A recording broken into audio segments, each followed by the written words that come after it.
আসসালামু আলাইকুম ইস্টবাড়ি আওয়ার আরেকটা ব্লগে আপনাকে সবাইকে স্বাগতম জানাচ্ছি। আমরা গেতাছি আজকে নদীতে গা ধুবে। কোনে গেতাছি আমরা?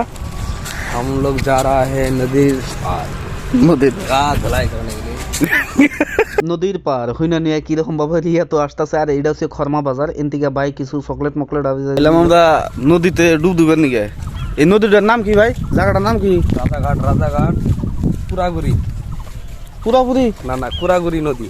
কুড়াগুড়ি ভাই যেটা কইলো সেটাই একদমই মিশা। পরে আমি শুনলাম যে পহুমারা নদী এটা, আর পহুমারা নদীতে আমরা ডুব দিবেন নিয়ে গাইছি। কি সুন্দর দৃশ্য, পোলাপানরা কি সুন্দর ভাবে গা ধুইতাছে আর ওরা ওই জায়গায় উঠছে লাভ দিবার নাকি। অগো এনজয় করা দেখে আমরা লগে লগে গা পা ধুইয়া রেডি হইলাম। আর এইটা হচ্ছে কয়েকুশি খরমার ঈদগাহ এন্ড কি মাদ্রাসা। এটা এই অঞ্চলের মধ্যে একটা বৃহৎ বড় বিল্ডিং আমরা দেখবার নিয়ে গেতাছি। বহুত ধনী মানুষ, তাই আমরা দেখবার নিয়ে গেতাছি। আপনারাও ভিডিওটা দেখেন আর এনজয় করেন। আমরা ফাইনালি আইয়া পাইলাম এই বিল্ডিংটা। এইরকম জায়গার মধ্যে, এইরকম অঞ্চলের মধ্যে যে এত সুন্দর করে একটা বিল্ডিং করছে, অতুলনীয়, কবলগা মানে হয়েছে। তারপরে আমরা দেখলাম যে একটা বিয়া বাড়ি সুন্দর করে গেটটা সাজাইছে। আর একজনে কৈজাল পাচ্ছাল, এই কৈজালের মধ্যে দেখেন আমি জুম করে দেখাইলাম কিরকম মাছ বাচ্ছে ছোট ছোট। তাই আমরা রিটার্ন হইতে সূর্যর একটা দৃশ্য, তার মধ্যে আমি বিল্ডিংটা সম্পূর্ণভাবে আপনাকে দেখাইবার নিয়ে চেষ্টা করতেছি। কিবা লাগছে আপনারা কমেন্ট করে জানাইবেন। আর এই ভিডিওর মধ্যে আমাকে ভাই কিছুমান কথা, কিছুমান ফানি টাইপ রিয়াক্ট করাটা কিবা লাগছে আপনাকে কমেন্ট করে অবশ্যই জানাবেন। আর এই ভিডিওটা আজকের এই তোমাকে ভালো লাগলে শেয়ার করবেন আর ফলো করে পাশে থাকবেন। বা